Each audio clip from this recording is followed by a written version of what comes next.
If Stormont buildings had a heart that pumped the people through, the parting doors and polished floors and seats cushioned with blue, what rhythm would it keep? And would it break as our hearts do? Surely the pressure built up in there might cause a health issue.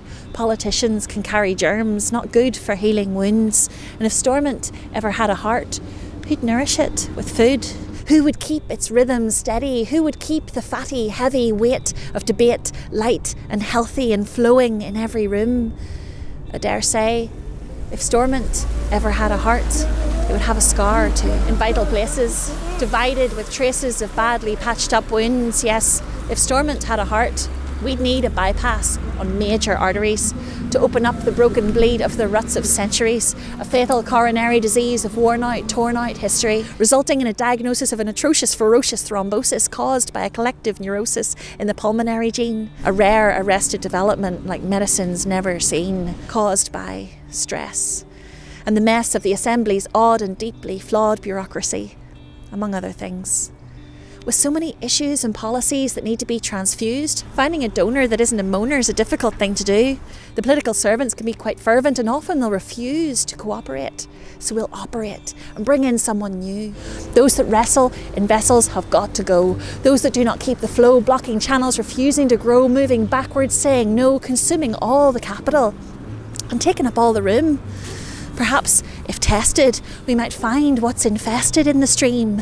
Perhaps too much testosterone is what's caused this restless ticking, irregular, a strange murmur, a grunt, whir, a grr. This is not how it should go. Someone, call a doctor.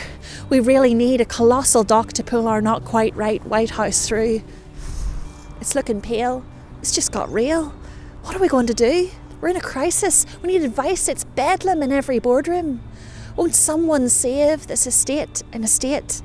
Won't someone lift that ancient weight that rests forever at the gates of Stormont? We would need a miracle. And who could ever fit the bill to fix and keep a rhythm we could live in? Make it good. To fix Stormont's broken heart, we'd need someone huge.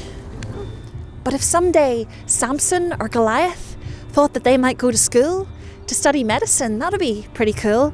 They could put a giant stethoscope above the assembly room so they might find some signs of life, a rumble, a gurgle or two. And as Carson holds his wrist aloft, I suppose it would be rude not to check his pulse. Maybe that might do some good. But sadly, our NHS or NHS is kind of confused. And at the Ulster, regardless of culture, you want to see the queues. I've asked the nurses, I've asked the doctors. They've told me there's no room, no spare bed, our health minister said, for our Parliament buildings to rest its head. There isn't a pillow big enough, no resuscitation quick enough. And though they've tried all kinds of drugs up at Stormont, now they've just all fucked off.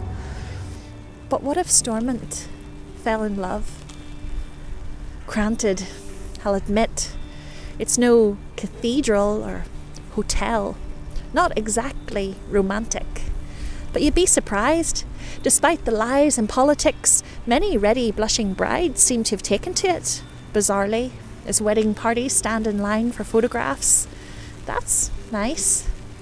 But ask that bride if she'd like to be in there when the bigwigs snap like twigs on chairs, their faces red, full of despair, their melting heads blowing hot air. That's not very pretty scenery, despite the outdoor greenery.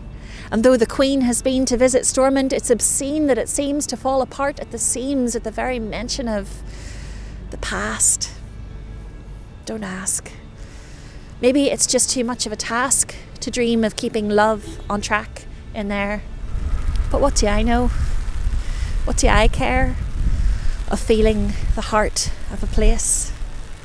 Love's forever fleeting, and all can be erased.